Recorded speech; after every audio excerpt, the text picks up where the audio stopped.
My dad works in B2B marketing. He came by my school for career day and said he was a big ROAS man. Then he told everyone how much he loved calculating his return on ad spend.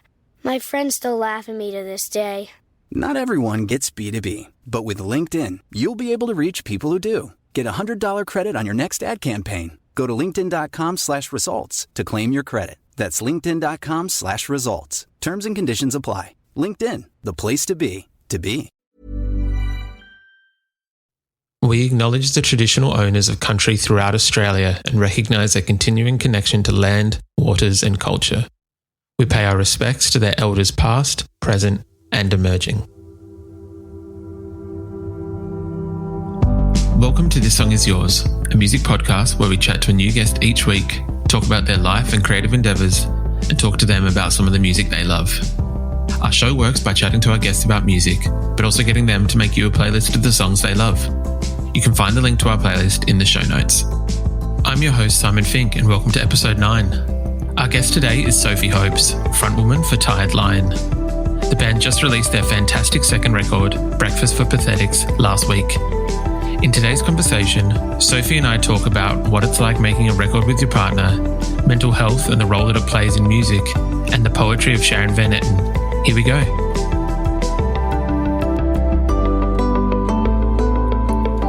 Our guest today is the singer and frontwoman for one of Australia's greatest new bands, Tired Lion. They've recently released their new record, Breakfast for Pathetics, and it was the feature record on Triple J all last week. Please welcome to This Song Is Yours from Tired Lion, Sophie Hopes. Hello. Sophie, congratulations on the second record, which is out now. Firstly, where does the title come from? And also, what does Breakfast for Pathetics mean? Ooh, okay, so basically Breakfast for Pathetics started off as just a song that I wrote after I had a really bad breakfast one morning. Or it was a pathetic breakfast, you could say. It was just this song I had in my looper that I was never able to finish. And I think it's one of those songs that it couldn't be finished because I didn't know where I wanted it to go. And I guess that was kind of sort of symbolic in a way with the way I was feeling in my life. So the whole notion of Breakfast for Pathetics is like I relate it back to, I guess, like this one point in my life, maybe it was 5 or 6 or so, around the breakfast table when I was a really young girl, and everything was in its place, and there was this morning ceremony, this ritual that could do no wrong. You know, you'd wake up, you'd have breakfast, and then after I found, like, I moved out of home, as you do when you hit your 20s and you go into your share houses, the idea of breakfast was shattered for me. The ceremony was lost. And so it was kind of like that feeling of home and that stability, and I really lacked that, and I couldn't find it anywhere, especially when it came to breakfast. It was like I would just avoid it altogether. I would eat something super pathetic in the sense that it would be whatever we had laying around in the share house fridge, you know what I mean? And yeah, I thought it would make a kind of a cool title for the record because the album is sort of like this journal, and every song is kind of like a journal entry in a way. And I felt like that Breakfast for Pathetics really summed up the vibe of the whole record. Wow, I summed that up so quick. I'm so proud of myself. It only took me 3 tries. The last 2 interviews, I swear I was talking about it for like 10 minutes each. And yeah. No, that's pretty good. I think, once you get the hang of it, that 3rd or 4th time, you know what you're saying. Yeah. For yourself, I guess, what is your go-to breakfast for, just while we're talking about breakfast? So to be honest, it sounds pathetic, but it's nutritious. Like, so it's just this muesli. I put some muesli in a bowl and I add hot water from the kettle and mix it around for like 10 seconds, and that's it. And I eat it. It sounds disgusting, but it's really good for you. I don't live for that, but that's what I will have because created a habit now where I have it in the morning. But yeah, if I do get like a rad breakfast, there's a place called Billy Cart, and they do these amazing green bowls, and it's like kale and green beans and snow peas and pepita hummus. It's just like this, the most nutritional breakfast you can get, but they're really expensive, so I can't afford to get them much, really. Let's give a quick shout out to Billy Cart, and please give Sophie from Tired Lion a free breakfast. I would love a sponsorship. Since the last record was released, there's been a bit of a lineup change within the band. Previously, the songwriting was shared between yourself and a few others, whereas this whole record, this new one, from my understanding, is just yourself. What was the experience like this time around with just you looking after the songwriting duties? Oh, the full control. I loved it. I'm a bit of a control freak, so it was nice to actually see something through when I had a clear vision for it. And I think that it made kind of all the difference in terms of, I don't know, when something feels finished. To me, it felt finished because I could see it through, if you know what I mean.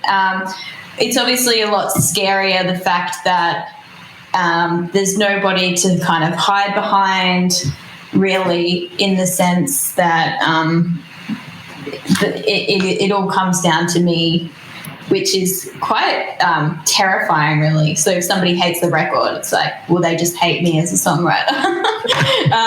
But yeah, I think it was really refreshing to just sort of take control and take the songs to that place I wanted them to go, really. Now, the record was produced by the frontman for Violent Soho, but also your partner, Luke Boredem? Boredom? Yeah. I do apologise. Yeah. Sorry, Luke. That's okay. What was it like, I guess, working with your partner, but also, as you said, having that sense of control? Do you think it was easier that the producer was someone that you were, I guess, a bit closer to, or could at least be brutally honest with? So I think it made it way more comfortable for me, because I don't really like opening up, and I sort of struggle with that, with strangers or, you know, new people. I don't really have many friends as well. So like the idea of working with somebody new kind of terrified me, to be honest. And I think it was just like the perfect scenario working with Luke. We have like this unspoken language that he knows exactly where I'm trying to take the songs, and he has the ability to get them to that place, you know, with production and just thinking about things differently that I may have, you know, things that I may have kind of like missed, or gets me out of my own head a little bit if I've been working on a song for, say, like 3 months straight. Offers a different perspective, which is really good to have. But yeah, I think it was really nice to have that comfortability, especially in such a like vulnerable environment where you are putting yourself out there and you are talking about, you know, some emotional baggage in these songs per se, that you may not be open to talking about to somebody you don't know. So it was really nice having that comfortability there in the studio. But yeah, Luke's always been he's never been overboard. Like, he'll let me kind of take the reins and jump in whenever he thinks he needs to, which is really good, because I was talking about the control thing as well. But I think the only downfall is being that comfortable with somebody in the studio can get a bit weird at times, because I felt like I was getting a bit nasty when I didn't really I was just like, no, it has to be this way. And then I realized, I'm like, well, I'm talking to him pretty badly and just got to tone that down a little bit. That's probably the only downfall. But yeah, he was just, he's so great to work with. And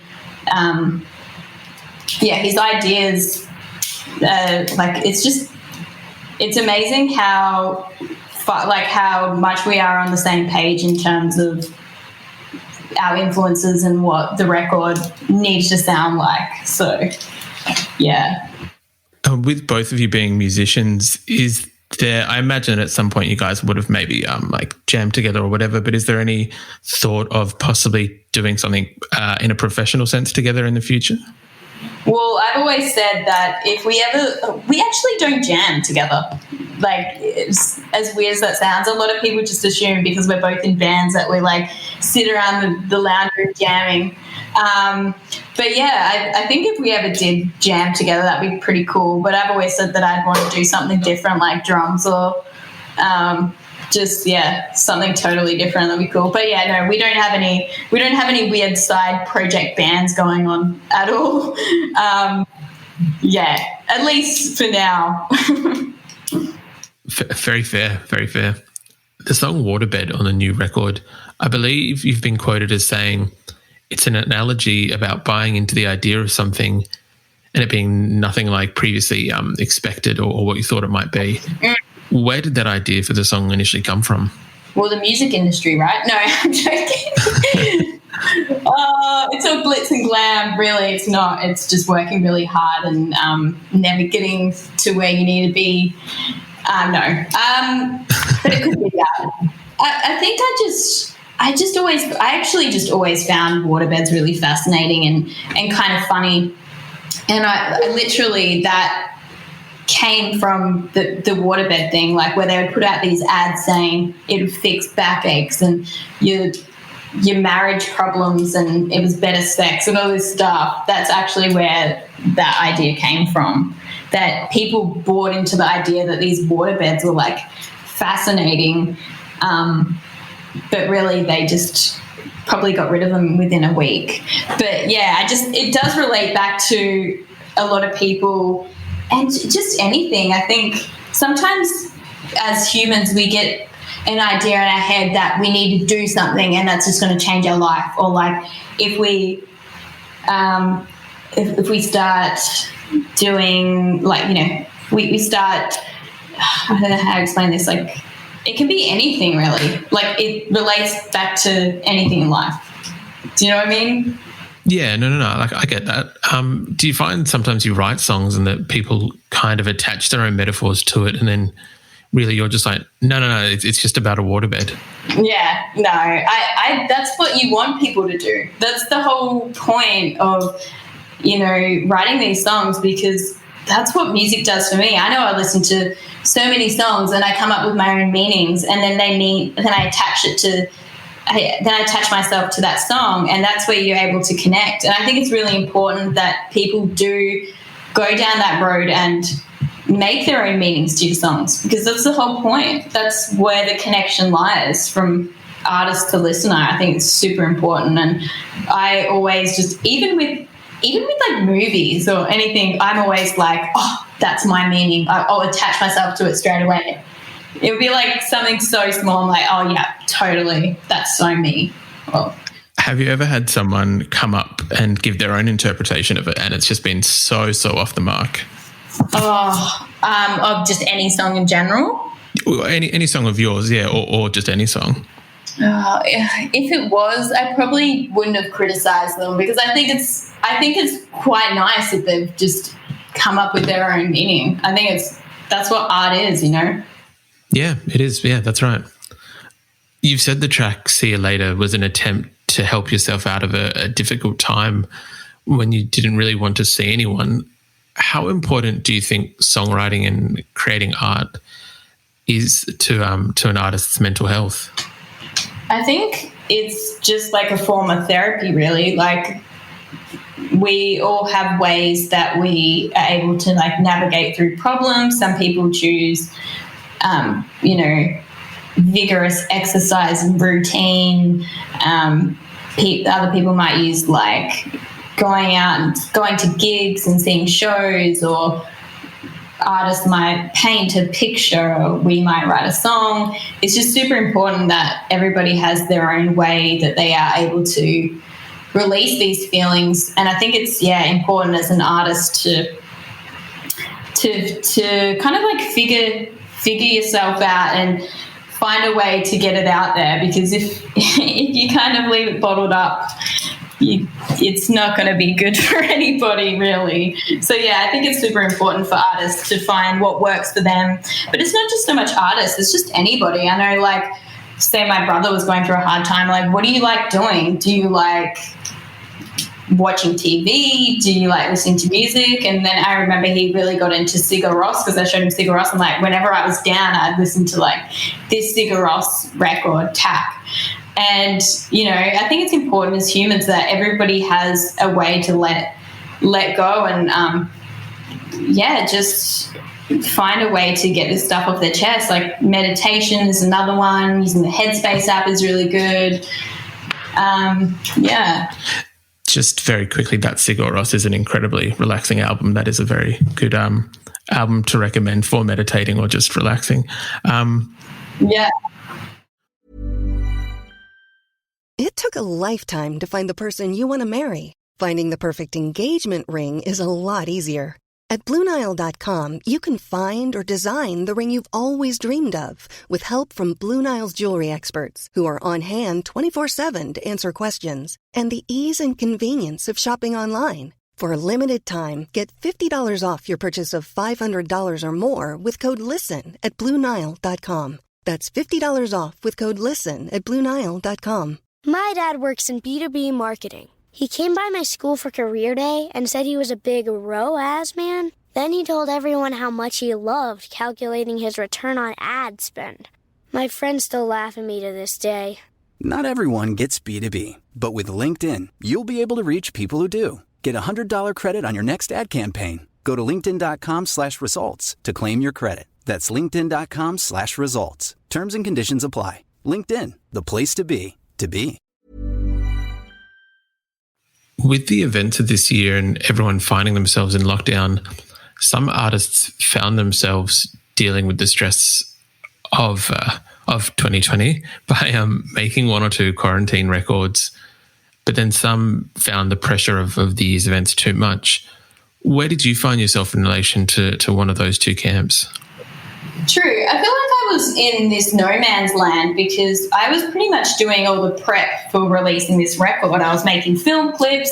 I wasn't really in this spot where I could comfortably write like a whole new record because I was just constantly busy with, firstly, I've moved house twice since the pandemic, which is crazy. And just getting prepared for the record release, like releasing the album and the video clips and all this other work that goes into it behind the scenes. So, yeah, I didn't feel this pressure, but where I did feel this pressure was to become overly active on social media, and it's something that really bothered me because writing music hasn't been about narrating your whole life through your phone to everybody each day. It's about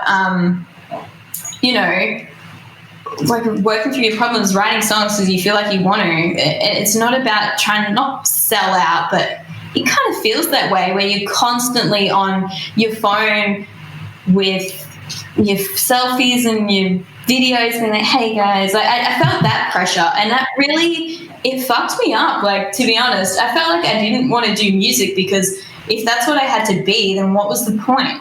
Why was I even doing it if I didn't even believe in that? But I see how it was essential in sort of like creating this, like bridging the gap because we weren't able to play shows. That's the only way you can connect to your fans. And I understand that's super important to like maintain that relationship. But at the rate that people were going at, I was just like, I can't keep up with this. I never wanted to be glued to my phone. I don't believe that's who I am as a person.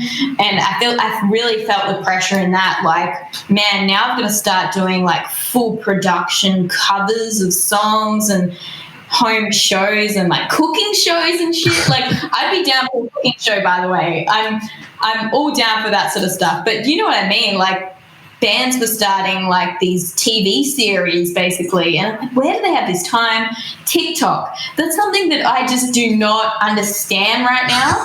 It is super beyond me. I feel like a lot of time goes into that, but yeah, I guess I just used the time to try and do the best I could over social media without selling my soul. But yeah, I worked on a lot of skills. Like I kind of like played around with like video editing software, like saying all this stuff, like worked on graphic design stuff, and just, yeah, it was really good to sit back and to have the time to like work on skills that you usually wouldn't have time to do because you were out touring, you know? Yeah, of course. So yeah. Sorry, I went on a rant. No. I'm very passionate about that. No, it was good. I agree. I understand that TikTok can be an incredible marketing tool for artists, but I don't understand it myself. It's a bit beyond. Man, I bet I wouldn't be saying this if I actually was somebody on TikTok. I would be like, it's the best thing ever. But yeah, maybe one day, who knows? It's so funny. After we released this See You Later video clip, we found out that like I don't know if you've seen the clip at all, but we have the ghost in there, and apparently the ghost sheet thing was trending on TikTok like before we did the video, and then 3 other bands did the same concept as well, and we were just like, oh, if we actually went on TikTok, we would know not to record this video clip. But we ended up having to use it in the end anyway because, you know, money is limited these days, especially with film clips. Hopefully it can be maybe like reverse engineered, where that maybe directs some more people who were, for whatever reason, were looking for ghost paraphernalia and are now directed to your band. Yeah, maybe we just got to get this clip onto TikTok, hey? I don't know. Some form of Tired Lion ghost challenge trend or something, yeah. Some weird trend.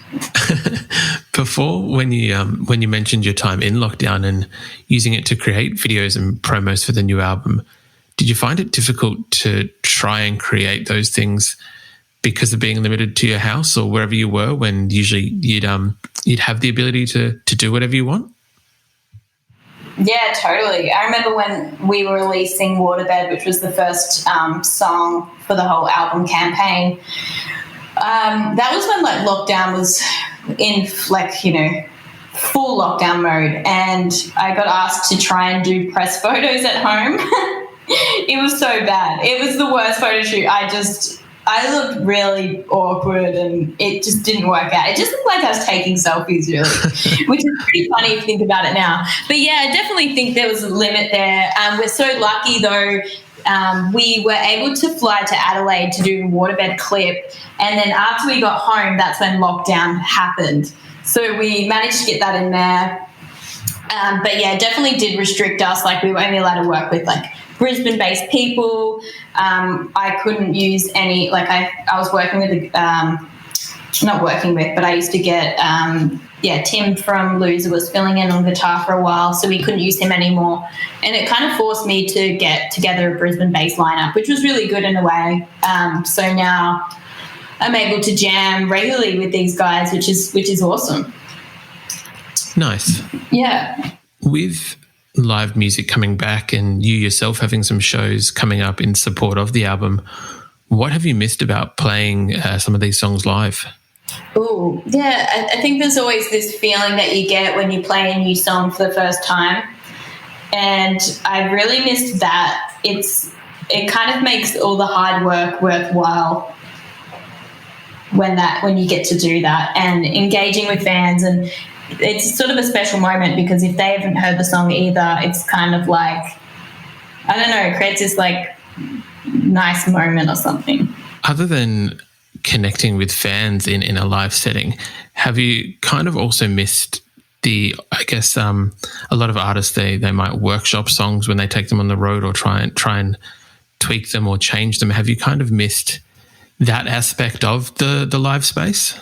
Yeah, so obviously you're right. When you have the opportunity to play these songs to a crowd, you get to road test them. You can see what works, what doesn't work. But yeah, I think like in terms of the writing element for the record, I spent so much time just working on these songs over the past 3 years that, to be honest, I wasn't going to change anything anyway in this live. Maybe even if we did get to play them live, because I was so set on how I wanted them to be. But yeah, I think it's really important to to play live when you're a band, it actually makes it worthwhile. Like, you don't want to be stuck in lockdown like this Instagram personality, like I was saying, because that's not why you play music in the first place. It's not why you write songs, just to be constantly on your phone in this weird digital fucked up world that you might not even, you might not even like being a part of, but you have to if you want to maintain that connection with fans and people that like your music. Yeah, definitely. I think that maybe has been the only positive to social media during lockdown is the fact that you can still keep that channel of communication open.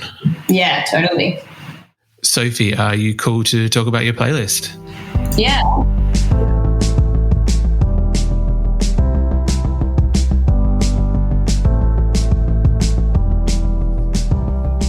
The playlist that has been sent through, there is quite a few songs on here. It's actually a very impressive playlist. With Tired Lion sound, it always does kind of hark back to a little bit of 90s grunge or indie. And on the playlist, you've included bands like The Breeders or Pavement, Hole. What does that time and the music from that time mean to you?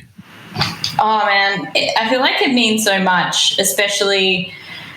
hate to bring gender into it, but oh my God, Siri just started talking to me. Hate to bring gender into it, but yeah, like as a female that has wanted to play rock music, seeing these powerful women on stage like Kim Gordon and Melissa Oftmar and Courtney Love and Kim Deal, these women that were like setting this sort of this bar for women, that it was okay to play this style of music and to rock the fuck out in such a dominated male scene is so rad. And that's why I always go back to these influences, and it's the feeling that I get listening to these tracks. It's like nothing that is, to me, nothing can be replicated like this sound. People can try, like I can try as hard as I want, but I will never be that like authentic 90s sound and that scene that just exploded like around the world, Yeah, definitely. Along with those older bands, you've also included tracks by artists like Phoebe Bridgers and Sharon Van Etten, both who are a little bit quieter but still indie and have some louder moments. Is there possibly a softer, more acoustic styled record in your future, or maybe not acoustic, maybe a folk kind of thing? Yeah, I think so. I've been writing more and more soft stuff as I become more confident within like just being stripped back, because that's something that I've never really felt confidence in, and I've always hidden behind this huge wall of guitars and like distorted vocals and really screechy sort of vocal behavior. So yeah, I definitely feel like I'm maybe maturing, if that's the correct word to use as a songwriter. And I definitely feel like there's this other part of me that wants to explore that side of things. I'm such a fan of Phoebe Bridgers, and I think like I Know the End, that song is so good. How it gets heavy at the end. Incredible, yeah. And she's got these like sort of like moaning gasps, these whispers. It's just so avant-garde as well. Like it's crazy. It's just, that to me is breaking all the rules of what she should be. And I love that. It is, compared to, I guess, her first album and how that track ends, it is a complete change, but it's incredible, as you said. It's a great song. Yeah, it's amazing. And that's the sort of stuff that inspires me. And I think the Sharon Van Etten, or Etten, however you say it, that song, Every Time the Sun Comes Up, the lyrics in that are so raw, and it's just something that I've always tried to do with my lyrics, is to kind of make them so personal that they're almost like uncomfortable in a way. And that song just does it for me. That's an amazing song. Yeah, that song's very confronting. I think somewhere in one of the lines it talks about pardon my language, but it talks about taking a shit in her boyfriend's bathroom or something. Yeah, it's very confronting, but gorgeous. Yeah. So she's like, well, I clean the dishes, but I take a shit in your toilet. I find that lyric is amazing. And it's funny because I've used the dishes line before, but that's before I even knew who she was. So yeah, I love that. I love that lyric. It's so good. It's it's an incredible pick, and again, incredible playlist. Sophie, I know that you're pressed for time, so thank you very much for joining us today. Thank you so much for having me, and no, my pleasure. For, taking the time and listening to the new album. I really appreciate it. And that's our show. A huge thank you again to Sophie Hopes and Tired Lion. Breakfast for Pathetics is out now and available on all streaming platforms. If you want to buy the record in a physical format, we've also included the band's web store in the show notes. We also want to give a huge shout out to Emily at Deathproof for helping out with today's interview, and an additional shout out to Billy Gard for hopefully getting Sophie her free breakfast. You can find a link to our Spotify playlist in the show notes, where you'll be able to listen to all of Sophie's song choices. If you like this show, please subscribe wherever you get your pods and stay up to date when new episodes are released. We release new shows each Thursday morning with guest playlists streaming on Spotify at the same time. You can follow the playlist profile on Spotify, and you can follow us on Instagram and Facebook. Until next week, cheers.